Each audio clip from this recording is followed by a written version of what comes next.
estudantes, que aqui nós já identificamos que está a FATEM, confere, a FAC, Rácio, e mais?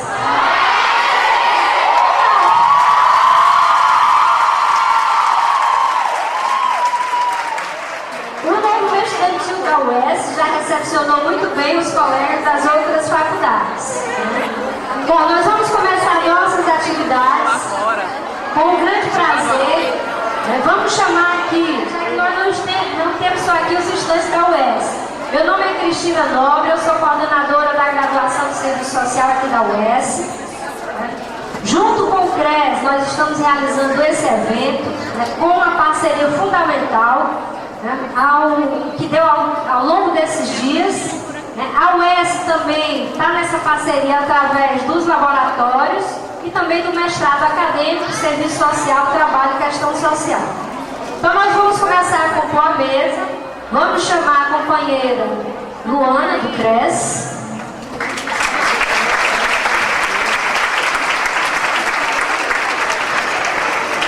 A companheira Cíntia, do CRES.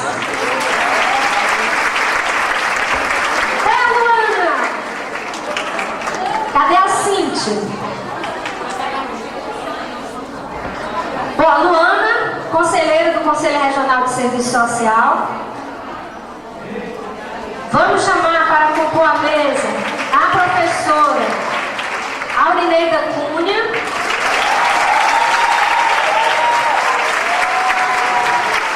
Vice-coordenadora do mestrado acadêmico em Serviço Social. Vamos chamar a Enécio Samuel.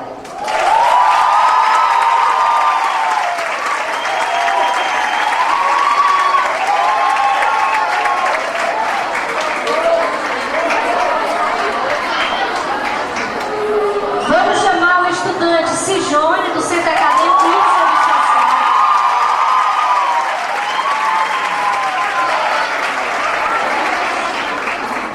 A Carol, da ABEPS.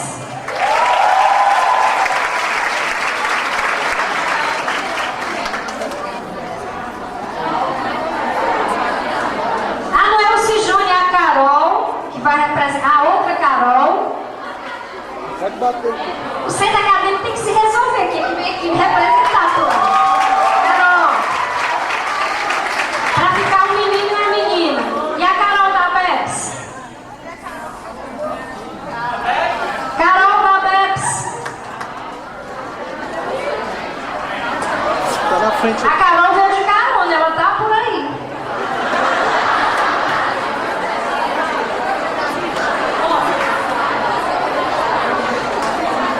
Cíntia, estudante do CRES, já foi chamada, não sei onde é que estava. Bom, e agora, com todo esse calor cearense que vocês já demonstraram, vamos chamar a professora Yolanda Guerra.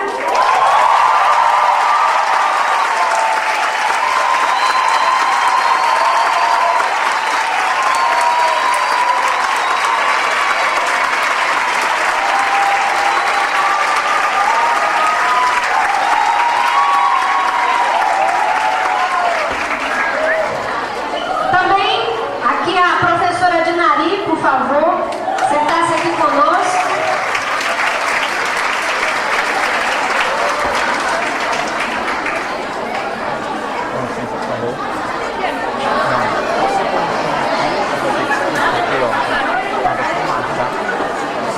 Tem alguma representação aqui da CIDUES? Bom, gente, nós vamos fazer uma fala rápida inicial, porque eu sei da ansiedade, né? Toda essa empolgação para escutar a professora Yolanda, e a gente vinha conversando. Ela esteve aqui na UES em 97, 98, né? Então já está um tempo, nós também queremos escutá-la, né? Quem está participando da Semana do Serviço Social, nós tivemos uma participação hoje no sentido, né, de destacar a importância da UES com o seu histórico. O curso de Serviço Social antes da UES Eu faço essa associação direta, mas na realidade o curso ele foi criado, né, em 1950. Em 1975 ele vai ser um dos 5 cursos que formam a Universidade Estadual. Essa formação, né, esse processo longo de formação profissional já gerou durante décadas, né, milhares de assistentes sociais que atuam em todo o Ceará, que atuam em vários estados do Brasil, inclusive, né, em estados também como docentes, e é esse legado que a UES construiu e está aí, né, gerando mais outras gerações de profissionais e outros docentes. Nós sabemos dessas faculdades que nós estamos, que temos também ex-alunas que estão participando. Enfim, então é com muito prazer que nós estamos recebendo todos aqui, né, para ter essa oportunidade de escutar em Holanda. Nós estamos resolvendo um problema técnico para também transmitir por internet, né, através do site do Serviço Social da UES. Esse material está sendo filmado e com certeza ele será posteriormente socializado. Então eu vou passar a palavra para o Cres, também para uma fala rápida do Ana, e depois a gente começa a palestra. Boa noite a todos e todas. É com enorme prazer que nós, do Conselho Regional de Serviço Social, realizamos essa aula magna com a excelentíssima presença da professora Yolanda Guerra, que vai discutir um tema muito importante para a nossa formação profissional, trabalho e instrumentalidade do serviço social. E queríamos reforçar, né, a importância da parceria do CRES com a UES, pelo nosso entendimento do reforço da universidade pública, que deve estar a serviço de todos, né? O tema da nossa semana é Serviço Social de Olhos Abertos para a Educação, ensino público de qualidade é direito de todos e todas. E nós entendemos isso, e por entender isso, é que nós estamos, enquanto CRES, nessa parceria efetiva com a UES, que a gente pretende estender para muitos outros eventos, né, e garantir o reforço e a luta pela qualidade dessa universidade. Gostaria também, Cristininha controla minha fala, sabe que eu falo muito, né? E gostaria também de parabenizar o movimento estudantil de serviço social com a sua belíssima intervenção ao início dessa plenária. É importante saber que esse movimento permanece na luta, né? Permanece ativo e altivo em defesa dessa universidade pública, gratuita, de qualidade, laica, democrática e popular. Esse é o nosso desafio e esse deve ser o desafio de toda a sociedade. A inserção e a abertura de vagas nas universidades públicas para todos e todas. Eu acho que é nesse sentido que a gente garante esse direito, que a gente defende essa universidade, que a gente defende o ensino público. E por entender isso, nós também estamos em parceria com o IFCE em Iguatu, realizando uma atividade lá para também ponderar esse curso de serviço social na universidade pública, garantir uma formação de qualidade, também em apoio à luta das professoras, né, que estão lá no IFCE, e das professoras que vão ser chamadas na garantia desse concurso público. Queria reforçar aqui também o papel do CRES, né, com consciência da importância desse momento e com a coragem de dizer isso claramente. Estamos na defesa do concurso público para essa universidade. Nós sabemos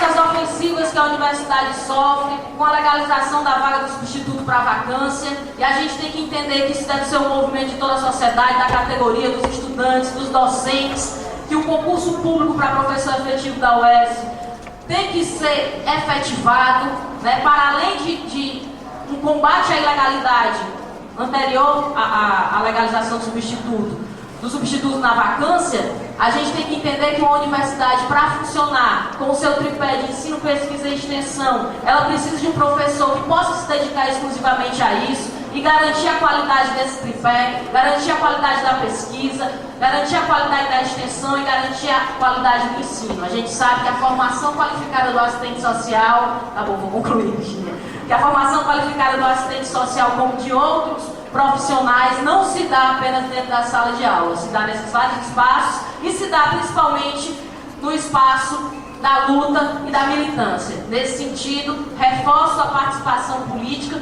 como um espaço de formação profissional. Agradeço, né, e digo que nós continuaremos com consciência e com coragem para garantir aí as bandeiras de luta da nossa categoria e também da nossa formação profissional dentro da perspectiva da garantia do ensino público. Obrigada.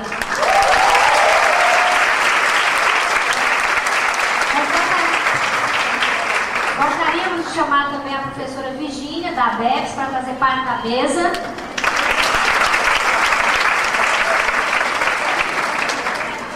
Vamos passar também a palavra para uma fala rápida para a professora Aulineide, vice-coordenadora do mestrado, que é um outro parceiro desse evento.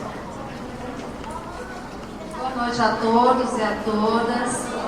Parabenizo os assistentes sociais aqui, professores da UES, de outras instituições, e também os futuros assistentes sociais e as futuras assistentes sociais. Então, hoje é o nosso dia, estamos de parabéns. E aí, dentro dessa alegria, né, acho que a gente está aqui para dar boas notícias, que é a instalação do mestrado acadêmico em serviço social, trabalho e questão social. Nós tivemos a seleção da primeira turma, eu acho que tem alguns alunos do mestrado, estou vendo alguns, e isso é um motivo de alegria para o nosso curso. Para quem não conhece a história do serviço social no Ceará, nosso curso completou 62 anos esse ano, e aí é um motivo de muita alegria essa comemoração, mas também de muitos desafios. E um desses desafios é justamente garantir o nosso mestrado com qualidade, fazendo a articulação entre a pesquisa, o ensino e a extensão, e também essa articulação entre a graduação e a pós-graduação. Então, esse evento tem esse objetivo de socializar, né, o conhecimento da professora Yolanda Guerra, e dizer também para vocês que no próximo semestre nós vamos ter a seleção da segunda turma do mestrado, e com certeza nós temos aqui futuros alunos do nosso mestrado, porque o objetivo...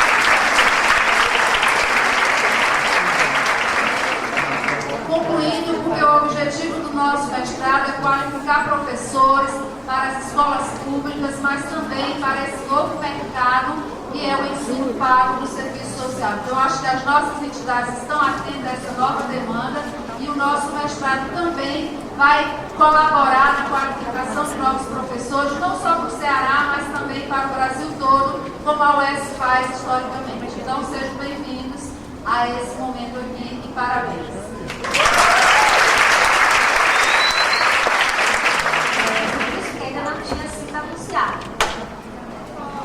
Tem também um aluno do Pronera, o serviço.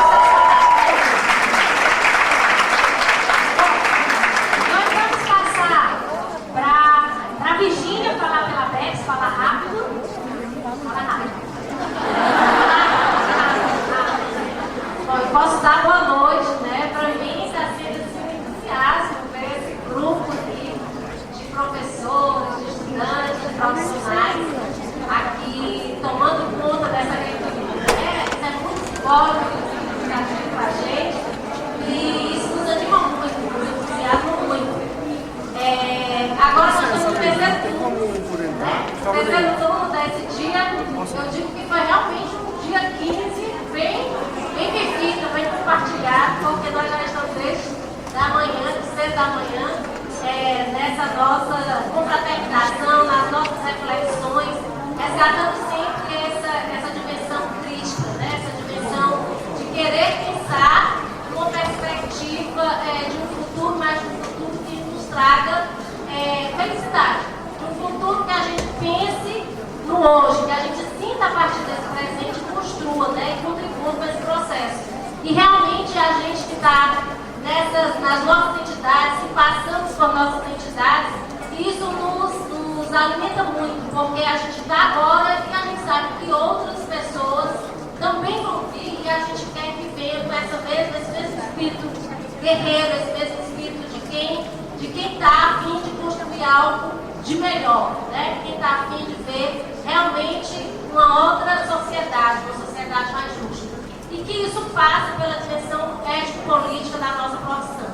Então, para quem não conhece a BEPS, eu sei que temos aqui gerações novas, né? A ABEPS é uma entidade acadêmico-científica, uma entidade nacional que articula com a categoria a partir da relação com o conjunto Cefestress com a INESO. Nós pensamos esse coletivo no todo, claro que cada entidade, cada segmento desse tem suas peculiaridades, tem seus processos de luta e tem suas dimensões, né, de seus eixos fundamentais de encaminhar os seus processos, mas concretamente nós nos pensamos no coletivo.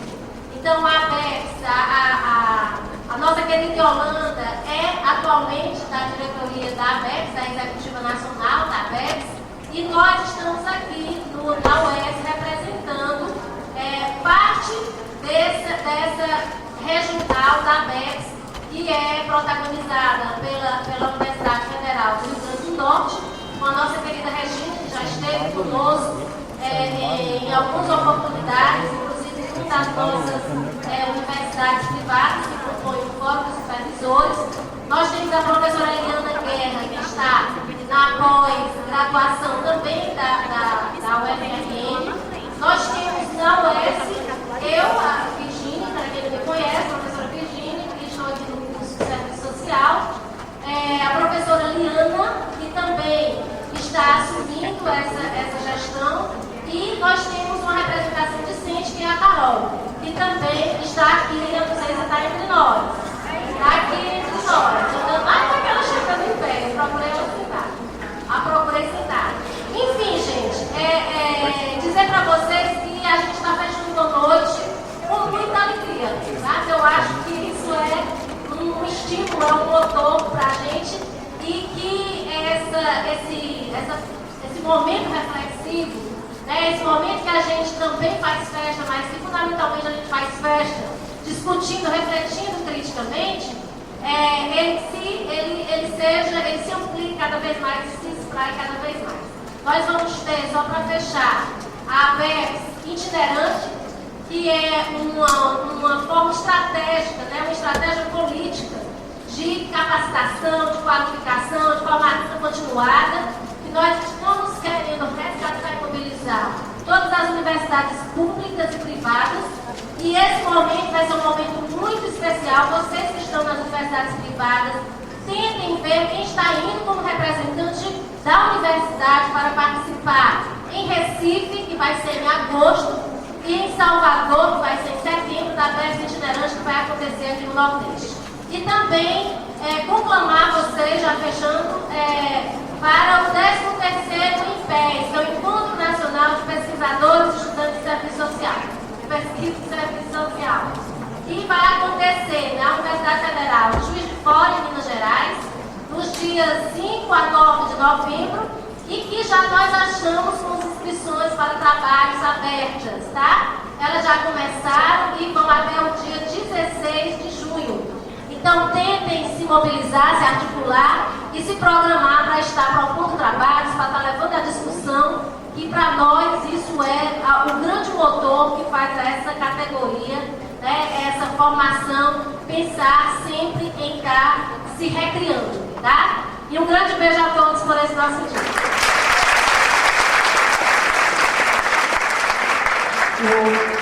O Centro Acadêmico Livre de Serviço Social, também uma fala rápida. Dependendo do nervosismo, vai ser bem rápido mesmo. Boa noite, né? Realmente a satisfação é muito grande, na verdade, é prazeroso ver esse auditório montado. Em nome do Centro Acadêmico, eu queria parabenizar a todos os estudantes, a todos os profissionais, né? A todos aqueles que compõem a nossa categoria profissional, né? Que enviam tantos desafios, insistem em percorrer e abrir caminhos por terrenos pavimentados, por desvalores secundários pela lógica capitalista. Que esse dia não seja apenas de festivo, né? Que esse dia não seja apenas para a gente estar comemorando, mas também para a gente estar ratificando alguns valores, para a gente estar sedimentando nosso projeto político de serviço social. É tempo de nos fazer sujeitos responsáveis pela nossa própria história, disputar os rumos da nossa sociedade, em busca de um mundo onde sejamos socialmente iguais, humanamente diferentes, totalmente livres. Projeto de sociedade! Numa sociabilidade onde pregam a individualidade e a competitividade, não esqueçam, companheiros e companheiras, as saídas são sempre coletivas. Nesse sentido, precisamos questionar, reivindicar e ocupar os espaços de disputa política institucional ou não da nossa categoria no nosso exercício efetivo profissional. Respeitar as correntes profissionais democráticas existentes e suas expressões teóricas e compromisso com o constante aprimoramento intelectual. Lutar pela igualdade sempre que a diferença nos discrimine. Lutar pela diferença sempre que a igualdade nos descaracterize. Que possamos abster-nos dos preconceitos que estão inseridos na nossa mente ideologicamente e romper com esses valores da sociedade capitalista. Que possamos ser capazes de tremer de indignação para que a nossa prática profissional seja ética. Garantir direitos humanos universais, na busca pela superação das desigualdades sociais e igualdade em uma nova forma de sociabilidade. Pelo direito à educação, pelo direito ao lazer, pelo direito à saúde, pelo direito ao amor, pelo direito à saúde, pelo direito à vida!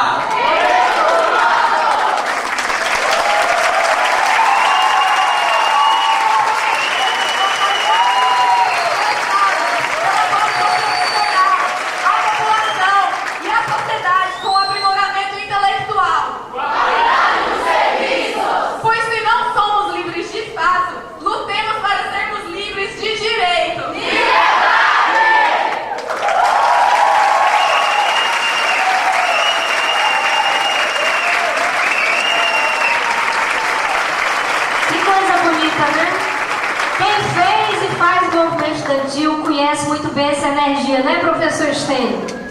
Está ali em pé, resistindo. Samuel? Pela Ernesto?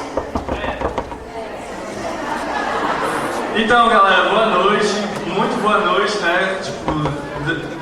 Eu espero, né, que tenha dado para sentir a nossa ansiedade, né, em acolher vocês, todas vocês, né, sejam profissionais ou assistentes sociais de formação.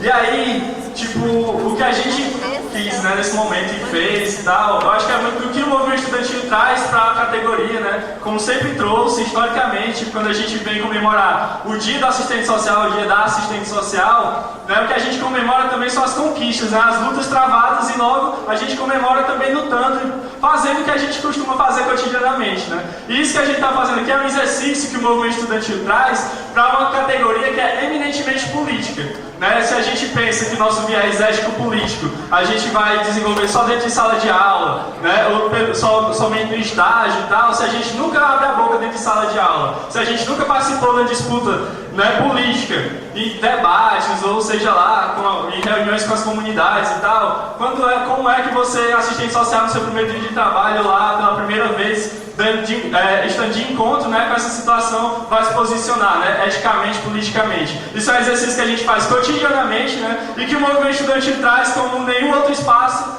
pode proporcionar para a gente. Né? Então eu acho que é esse convite que a gente faz de que vocês participem do movimento estudantil, experimentem tudo que a gente pode experimentar enquanto está na graduação, né? Porque depois é diferente. Eu acho que todo mundo que está aqui nessa mesa, né, participou do movimento estudantil, ou está participando, e sabe das contribuições tão valorosas e únicas que o movimento estudantil pode trazer. Né? Então fica aí o convite para ser breve e a gente vai mais para o debate. Obrigado.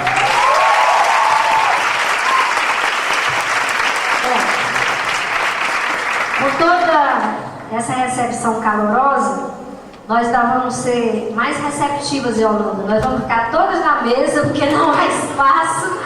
Então não vamos desfazer a mesa de abertura, tá certo? Então seja bem-vinda, estamos todos ansiosos. E como eu falei antes, dispensa falar da professora Yolanda Guerra, né? Ela tem um trabalho já reconhecido não só no Brasil, né, mas hoje com a inserção da bibliografia do Serviço Social do Brasil, né, na África, como ela lembrava, né, traduções também na Europa. Né, ela tem dado essa contribuição na discussão de uma categoria fundamental para o nosso exercício profissional, a instrumentalidade, e é isso que nos traz todos aqui. né? Então a professora veio do Rio, é professora da UFRJ, participa do Pronera, né, do Serviço Social da Terra, que já funciona lá na UFRJ, e em breve nós vamos estar começando o nosso aqui, né, ainda agora em junho. Então, seja bem-vindo e estamos todos aqui para disputar, tá?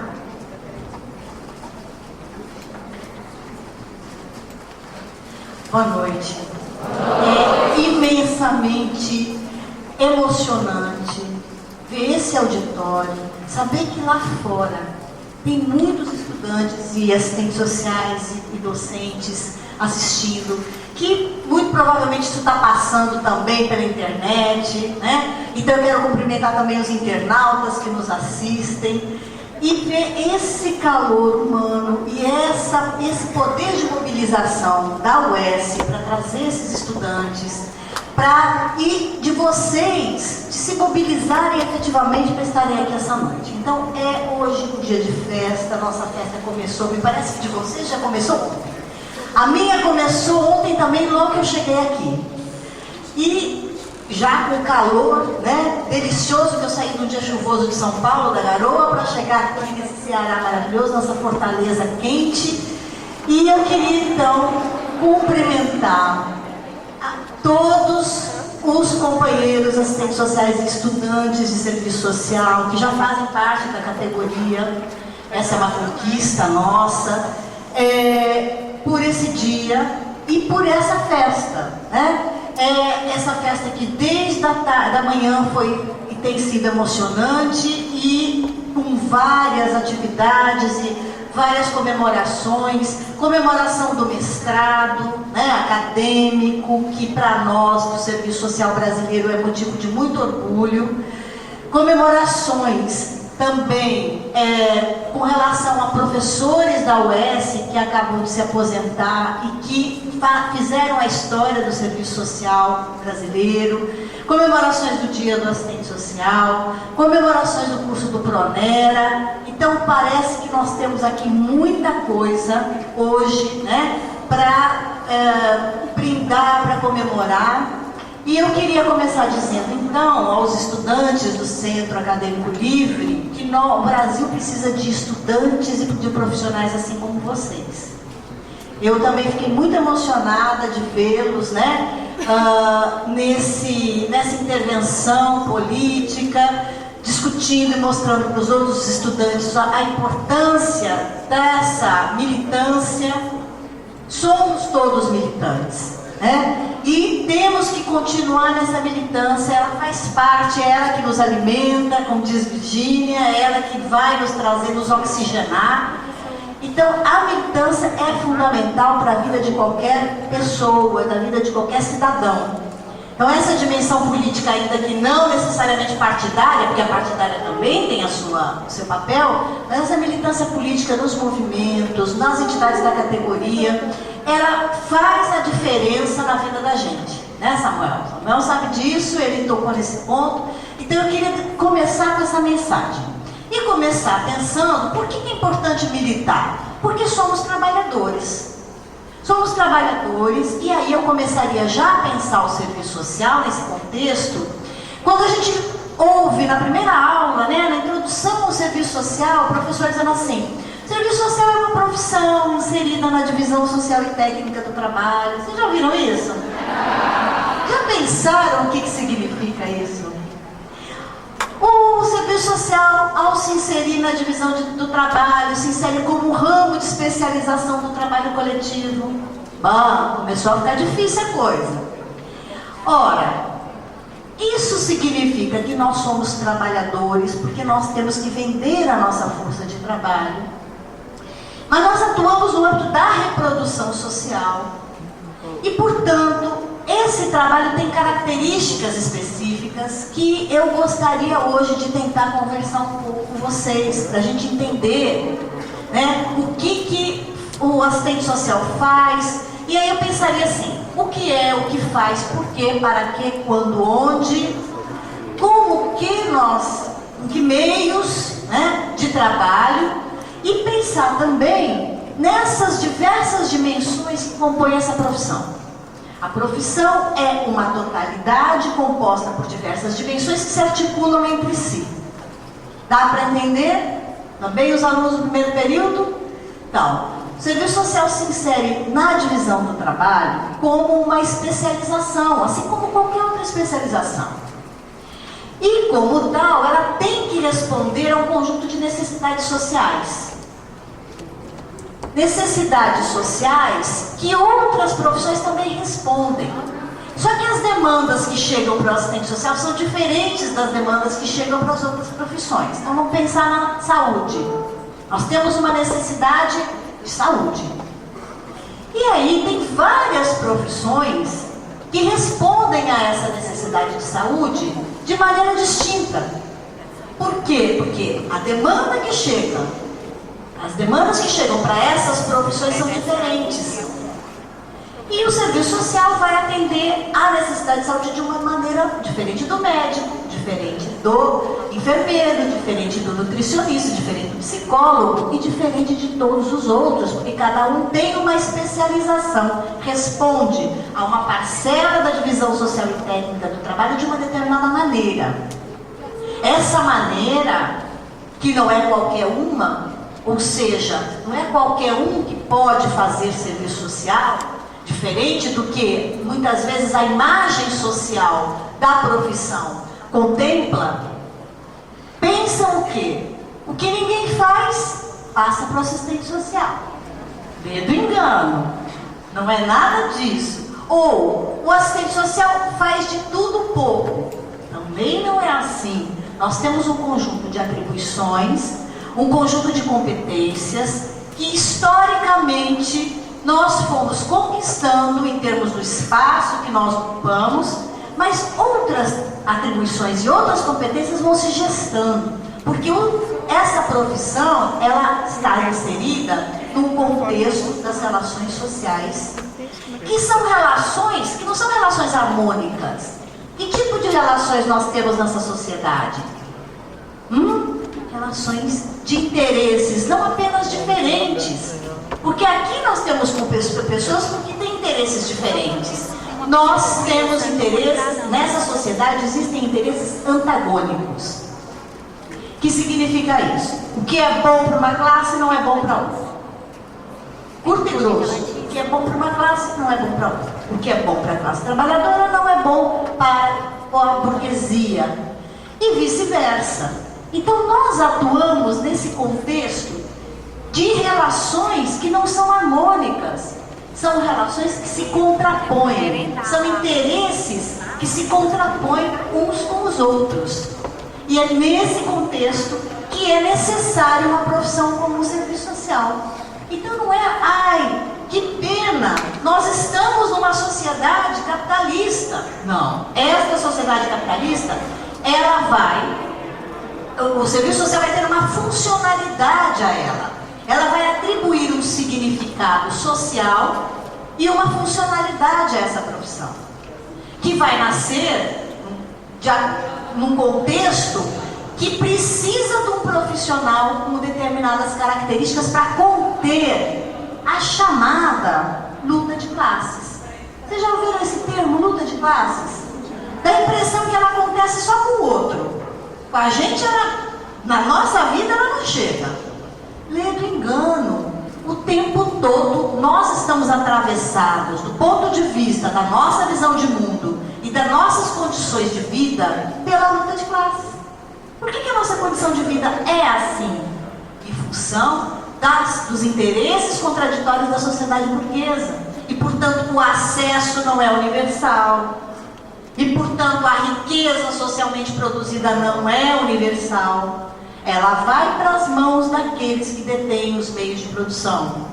Os meios de produção que vão empregar, vão comprar aquilo que nós temos como uma mercadoria, que é a nossa força de trabalho. Não é o nosso trabalho, é a nossa força de trabalho. Vejam, por que eu estou insistindo nisso? Porque muitas vezes, quando nós estamos inseridos lá nas instituições, e vocês que fazem estágio sabem muito bem disso, a gente pensa, poxa, aqui eu não posso fazer nada, eu estou vendendo a minha força de trabalho. Sim, mas nós não vendemos a alma.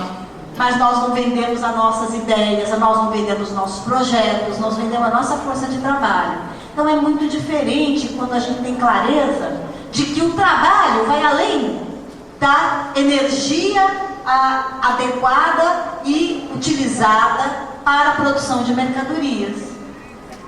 Está dando para acompanhar?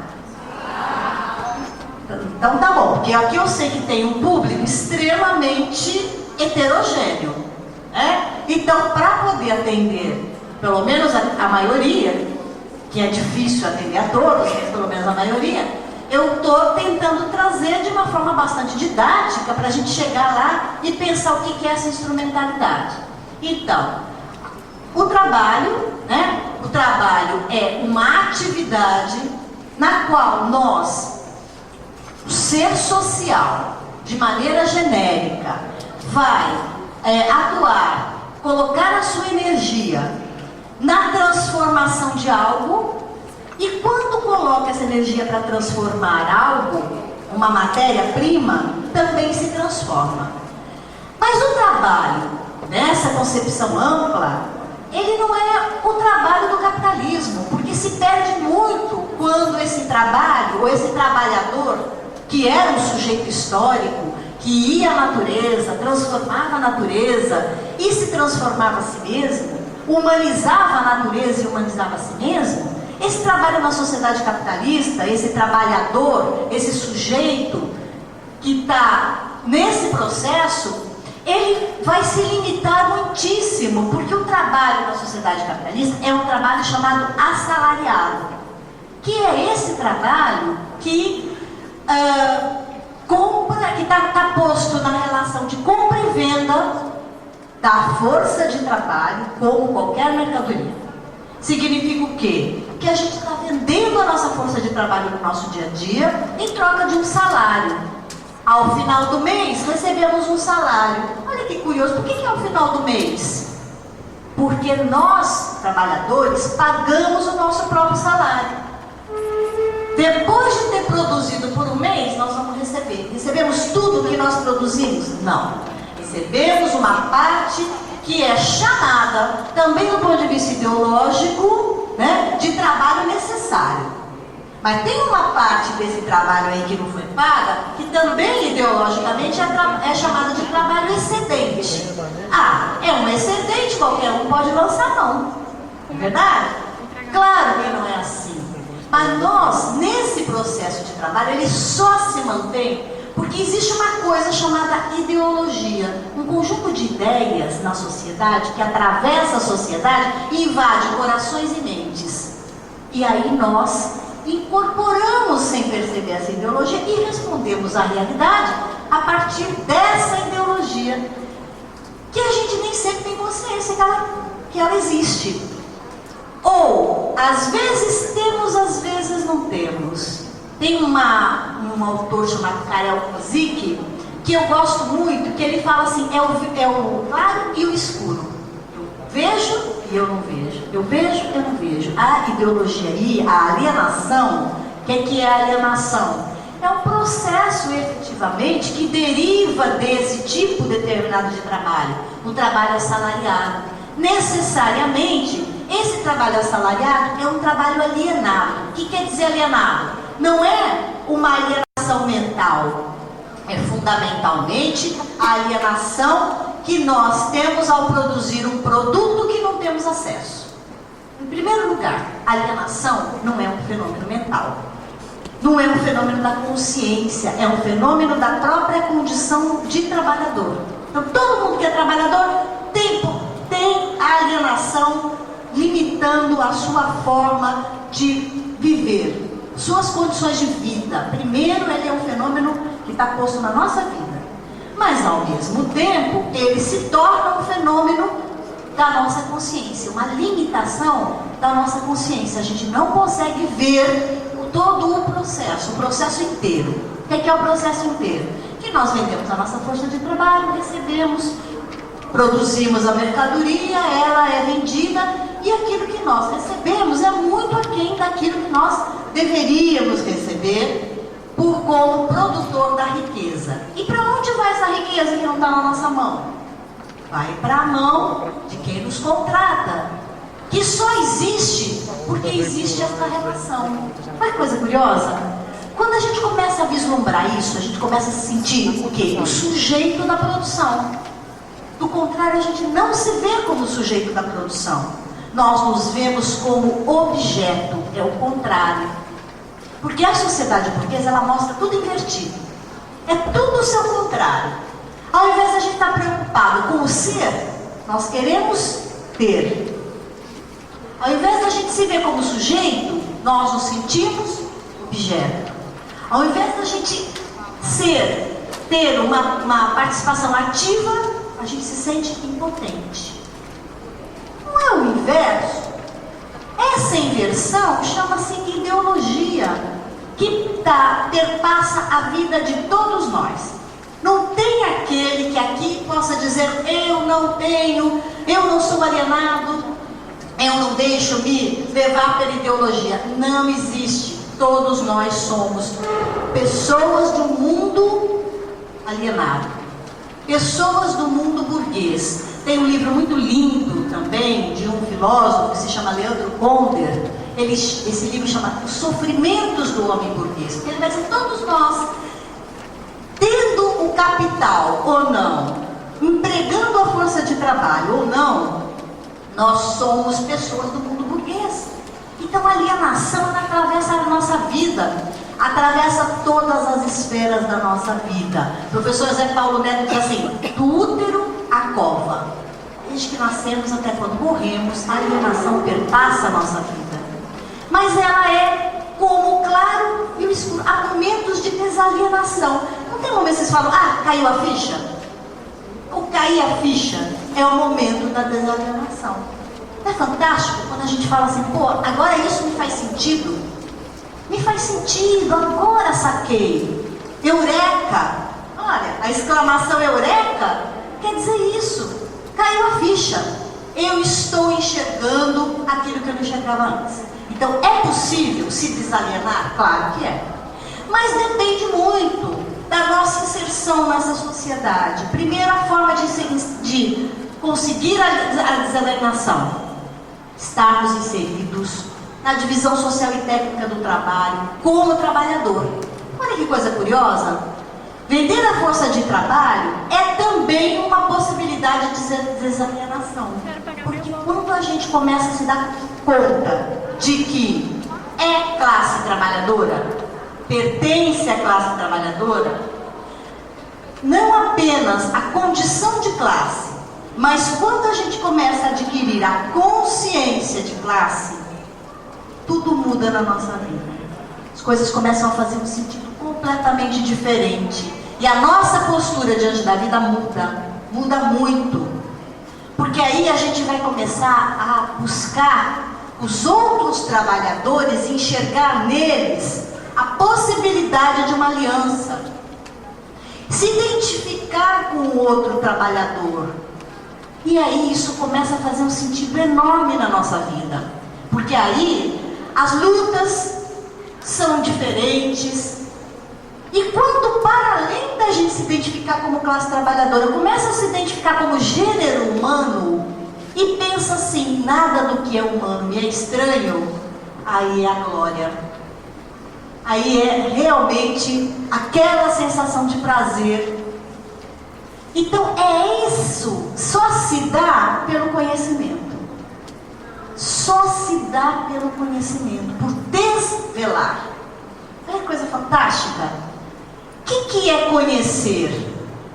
Conhecer é exatamente desvelar uma realidade, descortinar, tirar a cortina, tirar o véu.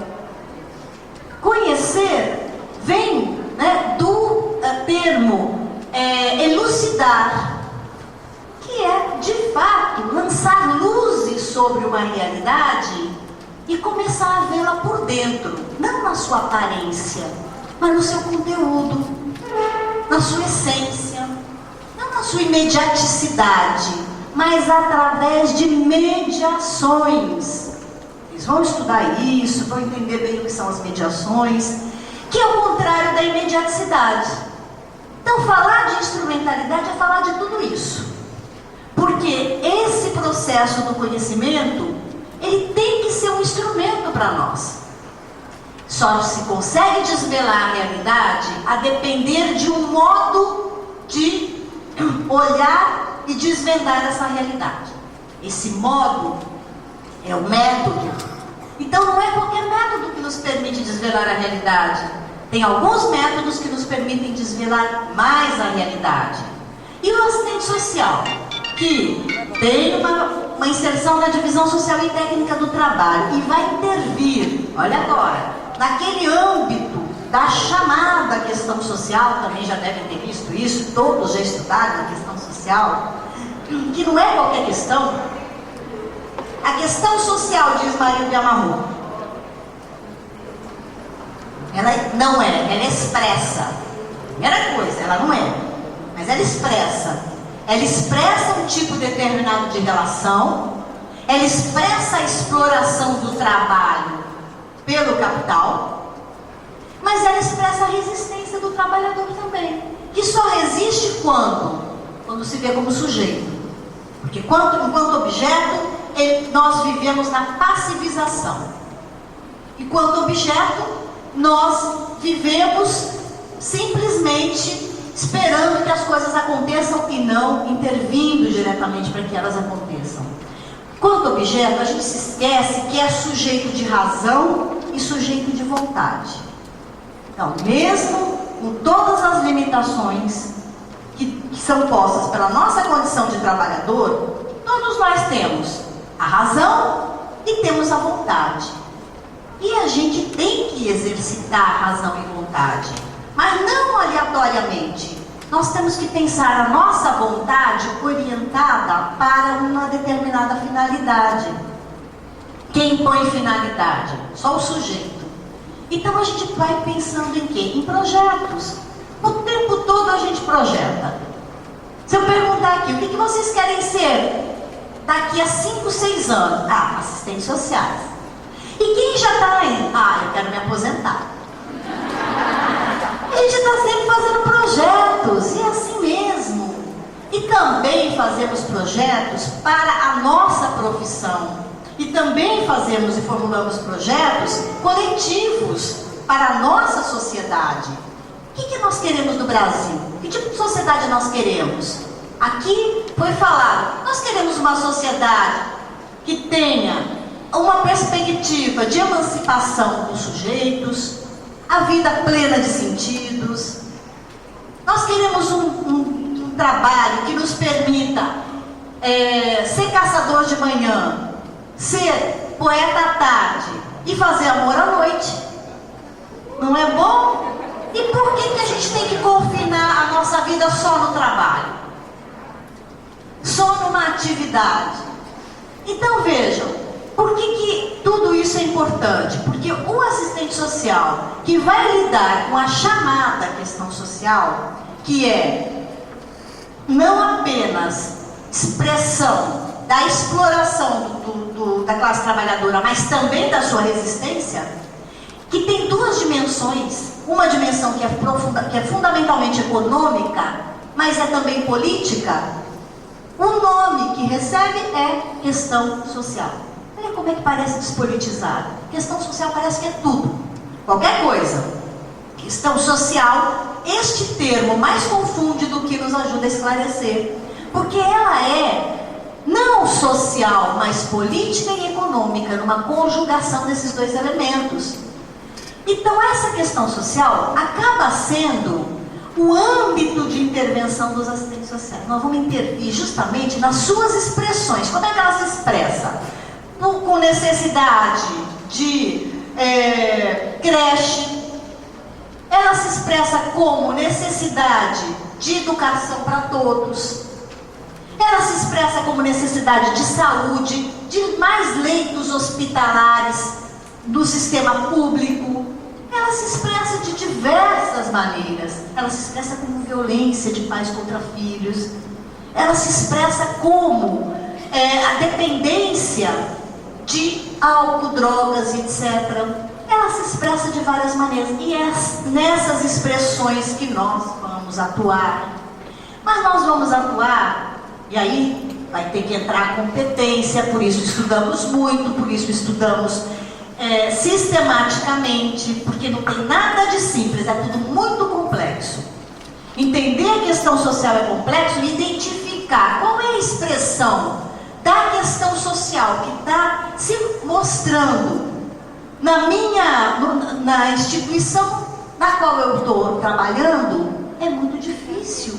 Exige aquele procedimento de descortinar a realidade, para identificar qual é a expressão social e para identificar quais são as reais necessidades que aparecem para serem como demandas para o assistente social.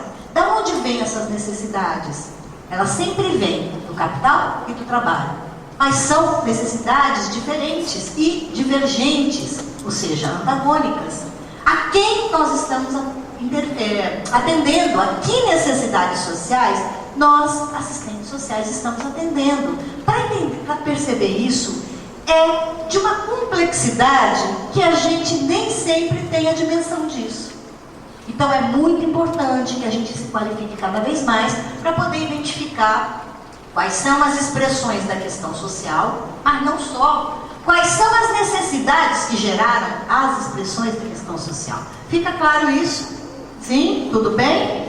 Pois então, entendendo a questão social, nós vamos entender que nós não somos os donos dos meios de produção, temos que vender a nossa força de trabalho, vamos nos inserindo nas diversas formas de enfrentamento da questão social pelo Estado. Então, a nossa relação com a questão social nunca é direta nem imediata. Ela é mediatizada pela forma como o Estado intervém na questão social. Como o Estado intervém? Ora como questão política, ora como caso de polícia.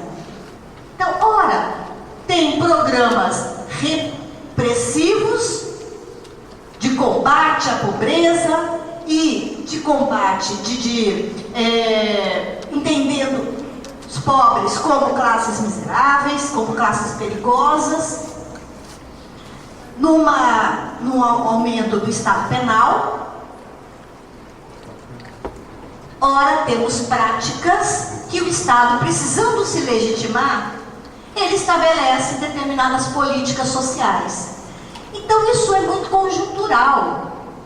Como vamos intervir na questão social? Através das políticas. E quando vamos intervir na questão social? Através das formas repressivas. Ora, sabemos que numa crise brutal que estamos vivendo, crise planetária, sistêmica, estrutural, crise de mapas sociais, cuja evidência maior é o desemprego assustador, que atinge não apenas o terceiro mundo, atinge o primeiro mundo. É isso que foge ao controle da burguesia. Porque a burguesia, quando vivencia a crise, certamente é porque a sua taxa de lucro está baixando. Então, nesse ponto de queda da taxa de lucro, a burguesia vai buscar uma série de formas de enfrentar esta queda, de enfrentar essa crise. E usa o Estado. Por que usa o Estado? Porque o Estado não é essa entidade que fica acima das classes. Porque o Estado não é neutro. Ao contrário, o Estado está internalizado no âmbito da economia e, ao mesmo tempo, ele desenvolve um conjunto de ideologias para envolver a classe trabalhadora. O Estado tem que ser legitimado pelas classes, então ele precisa também trabalhar com políticas sociais. Só que, dependendo do momento histórico, o modelo de política é um. O modelo de política da atualidade, considerando o desemprego, considerando todo o modelo da economia, que não mais é uma economia cujo modelo é de investimento na produção, mas ao contrário, é um modelo de investimento nas finanças, no capital financeiro. Considerando isso, esse modelo de Estado e de forma de intervir na questão social, não obedece apenas às necessidades da população, muito pelo contrário, obedece todo um conjunto de decisões que são tomadas nas grandes esferas, que são tomadas pelos organismos chamados multilaterais, pelos organismos que são organismos internacionais, do tipo Fundo Monetário Internacional, Banco Mundial. Esses organismos definem a política social para os outros países. E nesse momento, o que se passa aqui, também se passa na Argentina, também se passa no Uruguai, também se passa no Chile, é que os programas adquirem uma característica de programas de alívio à pobreza. O que é aliviar a pobreza?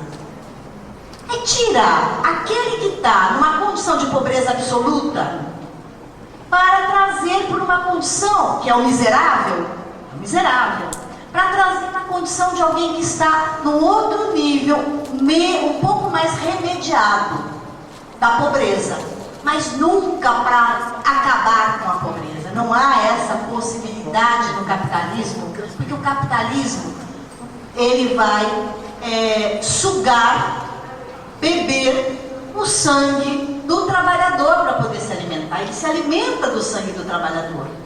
E, portanto, tem que ter o trabalhador e tem que ter aquele que está na reserva e tem que ter aquele que está desempregado. E, por conta disso, essa população desempregada, que está colocada numa linha chamada abaixo da pobreza, porque a pobreza ameaça, porque isso causa uma tensão na sociedade. Já existem estudos que vão provar que muitas das formas de violência e rebeldia é justamente uma forma de se rebelar contra essa pobreza. Então, isso como ameaça, nós precisamos deixar essa sociedade com um nível possível de vida, de sobrevivência. E, portanto, existem políticas hoje que têm um caráter diferente do que tinha 30 anos, quando se dizia que existiam alguns países que tinham um estado chamado de bem-estar social. E faz com que o quê? Surja a própria profissão. A profissão vai surgir aí, na implementação da pobreza. Da implementação das políticas sociais. O que está acontecendo hoje? Hoje nós estamos inseridos em políticas de implementação do quê? De gestão do quê? Da própria pobreza. Muito diferente de 30 anos atrás. Ora, o quadro mudou. O quadro é outro, a conjuntura é outra. E essa profissão acompanha isso. Mas ela não pode acompanhar apenas aquilo que vem colocado a partir da necessidade do capital. Ela precisa estar de olho quais são as necessidades do trabalho. E, portanto, as profissões, elas não são só respostas imediatas à realidade social. As profissões, elas tendem justamente a ter projetos. Todas as profissões têm projetos. Elas podem não ter identificado. Há sempre um projeto hegemônico que está dando a direção daquela profissão naquele momento. Nós sempre tivemos projetos. No início da profissão, há 60, 70 anos atrás, a profissão tinha projetos muito conservadores. O que é um projeto conservador? Aquele que busca conservar a ordem social como está. Então a gente sempre pensa, o conservador é o outro. Só que se a gente continua no estado de alienação, sem se desalienar, a gente está reproduzindo e justificando a ordem burguesa sem percebê-la. Sem percebê-lo. Então é também muito do próprio sujeito que faz a lógica de pensar, mas o direito é para alguns. A lógica de pensar o direito na sua individualidade. A lógica de pensar direitos como privilégios. No âmbito que nós estamos, no âmbito do serviço social, nós estamos inseridos num pântano muito perigoso, onde uma série de preconceitos e de desvalores estão presentes. E muitas vezes nós reproduzimos desvalores e preconceitos, discriminamos, sobretudo porque nós lidamos com uma população que é chamada hoje de população sobrante. É aquela população que não volta mais para produzir para o capital. Então veja, a situação em termos de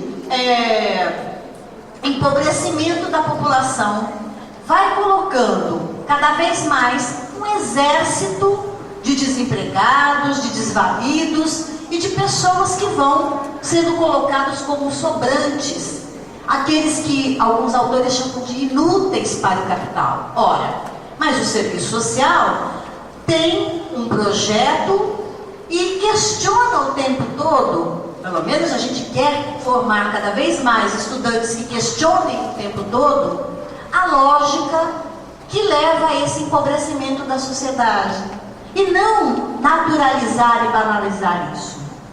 Então, dentro dessa perspectiva de que o serviço social tem uma dimensão de intervenção na realidade, mas ele não intervém sem fazer uma reflexão, portanto, sem a sua razão, ele também não intervém sem ter uma dimensão da sua vontade, ele escolhe, todos os assistentes sociais escolhem. Daí a sua dimensão ético-política. Então, a profissão tem uma dimensão interventiva, mas tem também uma dimensão ético-política. E o que quer dizer isso? Quer dizer que, como sujeitos históricos, nós temos a capacidade de identificar aonde nós queremos chegar para poder construir os caminhos para chegar. Nós temos a possibilidade de estabelecer projetos individuais e projetos coletivos que envolvem toda a sociedade. E nesse âmbito, de conseguir colocar determinados projetos, nós precisamos de fazer leituras mais corretas possíveis da realidade, para poder identificar como fazer, como estabelecer estratégias, como estabelecer táticas. E aí entra a instrumentalidade da profissão, que é o quê? Que não é um conjunto de instrumentos que o assistente social usa, tal como também o cirurgião usa instrumentos, tal como os psicólogos usam instrumentos para intervir. Instrumentalidade significa a capacidade que essa profissão tem de se rever, de identificar os seus compromissos, com quem nós estamos comprometidos e de conseguir alcançar efetivamente os seus objetivos. E só pode fazer isso, alcançar objetivos, porque tem a clareza de quais são. Olha que coisa curiosa. Como é que eu chego a algum lugar se eu não sei onde eu quero chegar? Não é isso? Então, ter instrumentalidade envolve você mobilizar as 3 dimensões da profissão. A dimensão técnica interventiva, que é muito importante. A dimensão ético-política, que é fundamental, e a dimensão teórico-metodológica. A interinstrumentalidade é a capacidade que nós temos de mobilizar as 3 dimensões para conseguir alcançar os nossos objetivos. E por que é importante dizer isso? Porque a primeira coisa que nós temos que ter é clareza de quais são os nossos objetivos. Fica claro isso? Sim? Então, aí, ao estabelecer objetivos, eu estou me tornando sujeito da história. Então, toda essa condição que a divisão social e técnica do trabalho nos confinou, ela exerce uma influência.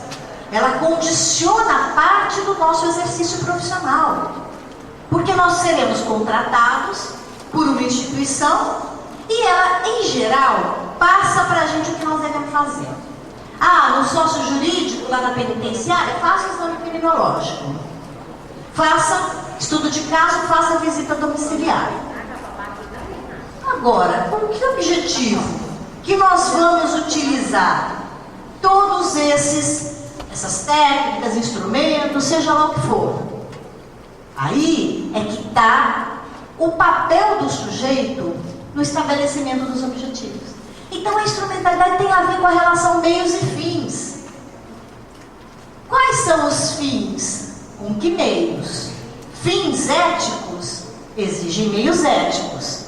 Como sujeito da história, eu posso algumas vezes mais, outras menos, eu avanço, eu também volto atrás, porque é isso mesmo, nós estamos colocados numa contradição, com forças que são contraditórias. Interesses do capital, interesses do trabalho. Arildo Yamamoto vai falar, nós atendemos aos interesses do capital, mas ao mesmo tempo atendemos aos interesses do trabalho, porque esta é a sociedade capitalista. Mas nós podemos estabelecer meios e fins muito mais voltados para atender os trabalhadores, os interesses dos trabalhadores, e menos para atender os interesses do capital. Nunca deixar de atender esse interesse, sabe por quê? Porque nós estamos na condição de trabalhador. Olha como é que é complexo isso tudo. Nós somos trabalhadores, o que também não quer dizer que a gente seja impotente, porque é trabalhador, muito pelo contrário. Sujeitos históricos trabalhadores. Então, muitas vezes, ou a gente cai no messianismo total, não precisamos nem dessa divisão do trabalho, porque nós temos todas as possibilidades de fazer o que queremos. Nem vamos fazer a revolução na profissão, não é o serviço social que fará a revolução, mas nós podemos sim, como trabalhadores e sujeitos históricos, adensar o movimento dos demais trabalhadores para fazer a revolução. Então, nem tanto nos omitir deste processo histórico, mas também não nos ver como sujeitos impotentes. Nem tanto o messianismo, nem tanto o fatalismo. O que é o fatalismo? O fatalismo é quando a gente começa a fazer estágio e começa a ver os limites da instituição. Começa a ver também que a gente tem que responder àquela instituição. E acaba se institucionalizando também. O que é se institucionalizar? É não ver saída. É entrar no pântano da instituição e não conseguir entendê-la como for, com a sua correlação de forças. Todas as instituições têm correlação de forças. Forças que são contrárias aos nossos interesses, forças que são favoráveis aos nossos interesses. Então, quando a gente não percebe a contradição ou a correlação de forças, a gente tende a se achar extremamente impotente, não dá para fazer nada. E aí começam as angústias. E a angústia leva à impotência. E a impotência leva a mais angústia. E aí nós vamos caminhando. Olha, diferente de quando a gente está entrando no pântano da instituição, começa a se puxar pelos próprios cabelos. Verdade? Não deixar. É aquela história, decifra-me ou eu te devoro. Se a gente não quiser se institucionalizar, nós temos que decifrar essa instituição. O que ela tem, quais são as suas forças contrárias, contraditórias, e poder identificar com quem nós vamos nos somar, com quem nós vamos fazer aliança, por onde nós vamos caminhar, que projetos nós vamos estabelecer, quais as estratégias, quais as táticas. Então isso tem uma mudança profunda no nosso exercício profissional, quando a gente consegue ter essa clareza. Mas essa clareza é o claro escuro. Tem momentos que a gente não vê uma luz no fundo do túnel. Não dá para fazer nada. E tem momentos que não dá mesmo. Mas a realidade, ela é contradição, ela é movimento. E ela vai pondo e repondo possibilidades e limites o tempo todo. Mas se a gente não tem um raciocínio dialético, nós não chegamos a perceber isso. Então, um elemento importante é a dimensão teórico-metodológica, o rigor teórico-metodológico que a formação tem que dar. A gente tem que aprender a pensar dialeticamente. E é fácil? E é fácil? Claro que não. É muito difícil. É muito difícil, o tempo todo a gente vem sendo atravessado pela alienação, pelo pensamento racionalista formal. Qual é o pensamento racionalista formal? Causa e efeito, causa e efeito. Esse é aquilo que nós aprendemos lá desde que nascemos. Desde que nascemos. Toda a curiosidade da criança é eliminada até os seus 3 anos. Ou, um pouquinho mais, quando começa a perguntar por quê, e os pais ficam cheios ou criança chata. O que aconteceu? Pronto, botou lá um cidadão que vai pensar quadradinho, formal. Vai ter que pensar formal, senão fica chato, né? É o crítico, é o que pergunta, é o que quer saber, não precisa saber.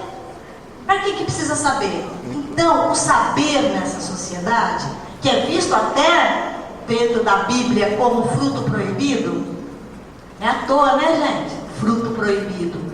Porque não dá pra gente escancarar o que é essa sociedade, não. Olha que perigoso. É muito perigoso. É a única coisa que é nossa. A única posse que efetivamente é nossa, que ninguém vai nos tirar, é o que, gente? É a bolsa? É o sapato? É a roupa bonita? Não. É o conhecimento. Então ninguém vai ser capaz de tirar o conhecimento que a gente tem.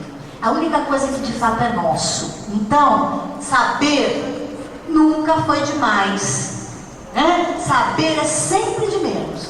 Sempre de menos. Quanto mais a gente sabe, mais sabe que não sabe. Olha o filósofo. Essa é a voz da filosofia. Quanto mais se sabe, mais se sabe que não sabe. Então, o conhecimento, ele tem que ser aprofundado o tempo todo. E essa é a mensagem. Não pode ter um assistente social que pense, agora eu já sei de tudo. Tem um outro filósofo chamado Hegel que vai dizer assim, aquilo que nós damos como o bem conhecido é aquilo que nós mais precisamos conhecer. Uma coisa fantástica, como a filosofia nos ajuda a pensar. Por isso foi banida das escolas. Não é por acaso. Alguém aqui ainda estuda filosofia, a não ser dos grandes filósofos, a faculdade de filosofia, como uma especialização? Não, a filosofia é um modo de pensar. Foi banido porque é perigoso. Então, nesse sentido que eu estava dizendo, o bem conhecido é aquilo que a gente mais precisa conhecer. Porque quando você fala, isso eu já sei, pronto. A realidade mudou, porque ela não é a mesma, né? E aí nós ficamos achando que estamos vivendo na mesma realidade. Então eu dizia, o conhecimento é importante, mas não qualquer conhecimento. E não é o conhecimento do positivismo, não é o conhecimento da causa e do efeito, não é o conhecimento que justifica o mundo burguês. É um conhecimento diferente, que a gente tem que se despedir de um monte de coisa que já aprendeu para reaprender. Reaprender a pensar. Nós temos que aprender a pensar. Pensar dialeticamente. Não é nada fácil. Mas é absolutamente necessário se a gente quer ser sujeito. É começar a ver para além da coisa da sua aparência, para além da imediaticidade. E a intervenção do assistente social só vai ser completa se ele conseguir fazer isso. Se ele conseguir captar as mediações. Porque para a profissão, sendo uma profissão interventiva, que intervém no âmbito da questão social, aparece para nós a realidade dizendo assim, faça, responda a essa realidade. Para responder a essa realidade, eu vou buscar o quê? Uma teoria que me permita intervir imediatamente, mas sem conhecer a realidade. Aí qual é o resultado? É uma reprodução do existente. É a mera reprodução do existente. Ninguém faz diferente, senão faz a análise da realidade para poder identificar aquilo que a realidade está nos dizendo. Então, esse tipo de ação, que a gente chama de ação instrumental, as ações instrumentais são aquelas que nós estamos muito mais preocupados com o resultado, que tenha uma finalidade qualquer e que aparece como o próprio pragmatismo, né? Que tenha uma funcionalidade, que tenha uma utilidade. É uma ação que nem sempre a gente conhece as consequências dela. Faça. Ela vem de uma determinação que parece que a ordem burguesa coloca para todos os sujeitos históricos, mas sobretudo para os assistentes sociais. Faça. E a própria instituição demanda que se faça. E o próprio usuário da instituição também demanda. Só que o nosso fazer não pode ser limitado aquilo que a instituição coloca como instituído. O âmbito do instituído é um âmbito, mas não pode ser a nossa intervenção. E hoje, o âmbito do instituído está sendo a gestão de políticas de alívio à pobreza. Alguns chamam de gestão da barbárie, alguns chamam de gestão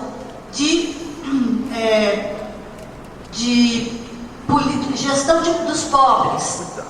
E eu queria dizer o seguinte, para finalizar. Nós, no serviço social, de pelo menos 30 anos para cá, não, menos, de pelo menos 20 anos para frente, ou 15 anos talvez, nós estamos deixando de trabalhar quando nós somos chamados a trabalhar direto com a política, e que isso não é muito antigo, de gerir as políticas, de atuar. Alguns são chamados para trabalhar como assessores e consultores no âmbito das políticas. Nós estamos deixando de cobrir um outro aspecto que é da maior importância, que é o trabalho com os movimentos sociais. E esse trabalho, e íamos conversando inclusive agora, que eu sei que as universidades, poucas ainda têm trabalhos de extensão, poucas, e que no tempo da minha formação era fundamental se fazer trabalho de extensão, porque era uma maneira que a gente estava muito mais próxima para conhecer o potencial das lutas sociais. Nós acabamos ficando confinados ao quê? Ao âmbito da política. O âmbito da política é totalmente restrito, porque ela está sendo implementada por um Estado que é Estado burguês. Embora o Estado possa ser disputado também, fundamentalmente esse Estado tem interesses que são interesses de conservar a sociedade. Há um predomínio desses interesses. O que eu não quero dizer que não haja também disputa do Estado. Mas esse trabalho com os movimentos sociais, essas alianças que a gente vem deixando de fazer, essa discussão de como nós podemos contribuir com a organização desses movimentos. Ao contrário, quando a gente conversa com alguns companheiros de movimentos sociais, fala, nossa, eu não quero nem ver assistente social. Então eu quero deixar uma mensagem para vocês que entendam que essa realidade, que nesta realidade, a gente precisa dessas alianças, mas nós só vamos conseguir se a gente se entender como trabalhador. Não é à toa o tema dessa discussão nossa.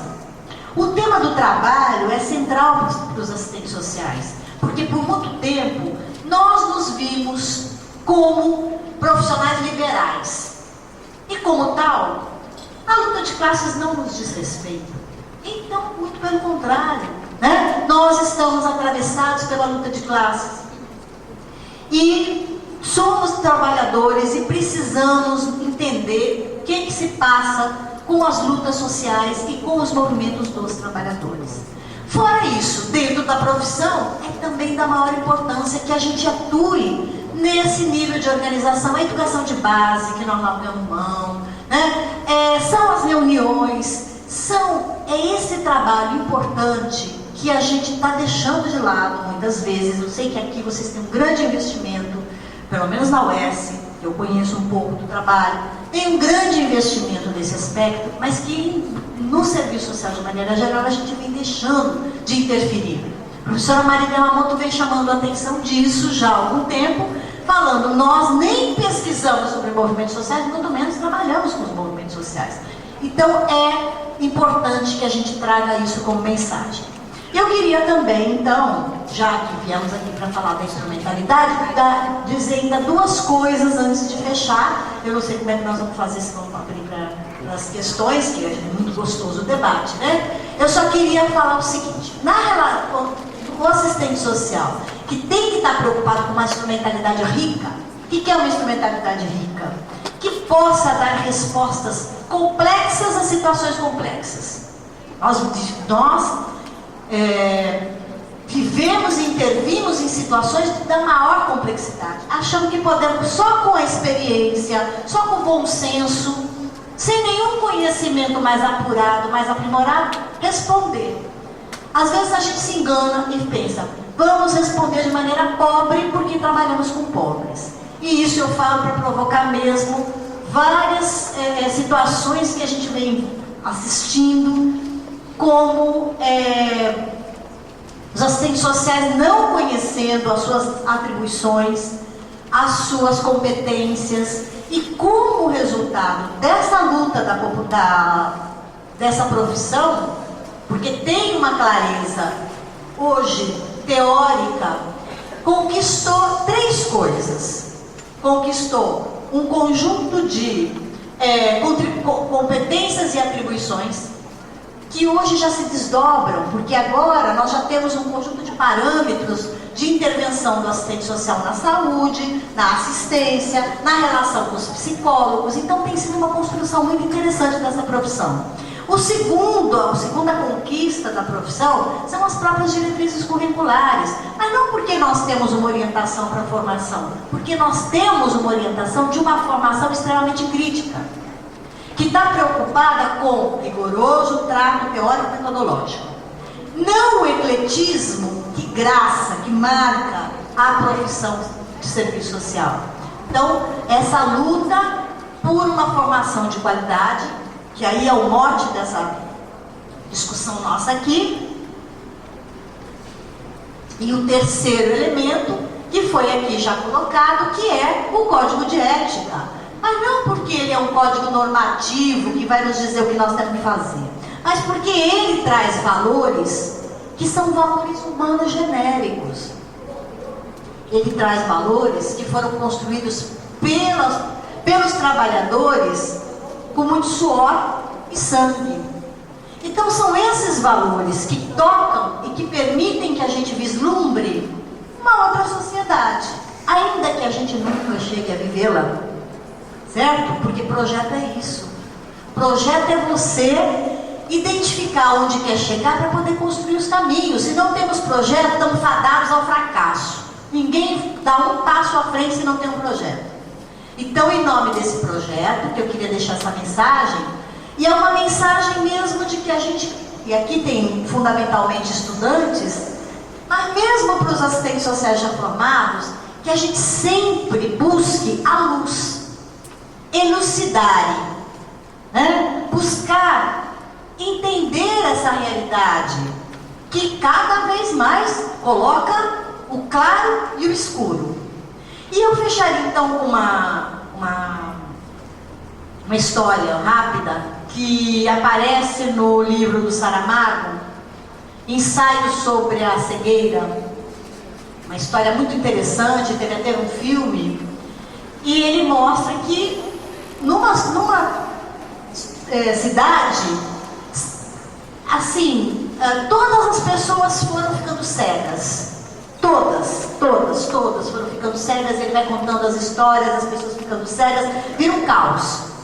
Mas ficou uma pessoa continuando a enxergar, e ela tinha que realmente conduzir as pessoas cegas. Imagina, uma cidade de cegos, uma única pessoa que enxerga.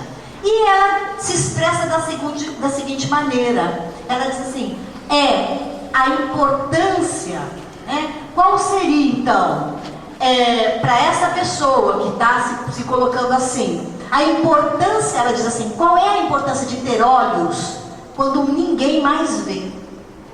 E é isso que acontece com o nosso conhecimento. Qual é a importância daqueles que hoje, num país de analfabetos funcionais, que podemos chamar de cegos, né? A importância daqueles que conseguem em algum momento descortinar essa realidade e ver o que é que nós vamos fazer com isso.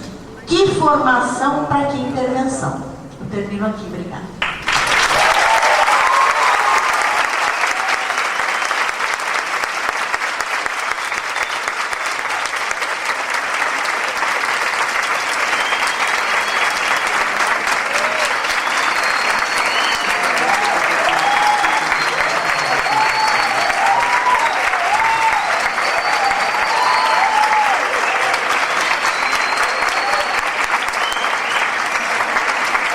Eu queria registrar a presença do professor Estênio, professora Ayesca, professor Emiliano da Filosofia, professora Janete, né, a professora Hilda, que eu também encontrei lá fora, mas não estou enxergando aqui. Queria agradecer à equipe da SAD, a Secretaria de Assessoria a Tecnologias Educacionais, o Elton, o Rafael, os professores Gustavo e o professor Germano, que estão viabilizando a transmissão simultânea ali por rol da reitoria, mas também a transmissão via internet. Queria agradecer também o Lucas, da Coordenação de Serviço Social, um apoio fundamental para esse evento. E o Francisco, que está como um apoio do auditório. Os bolsistas dos laboratórios do curso, que estão presentes no evento, por sua alegria, sua juventude e energia, contribuindo na organização desse evento. Vou passar para a Luana, que vai coordenar a parte aqui dos debates, mas aí, Tônia, eu já estou vendo que você é uma das pessoas que vai organizar aí. É o que é que nós poderíamos fazer, porque tudo parte da política, certo? Dos políticos. E a gente, eu vejo algumas pessoas que já trabalham com serviço social, elas se sentem impotentes porque têm medo de perder os seus empregos. Porque eu tenho vontade de chegar lá e trabalhar. Obrigada. Giovanísia.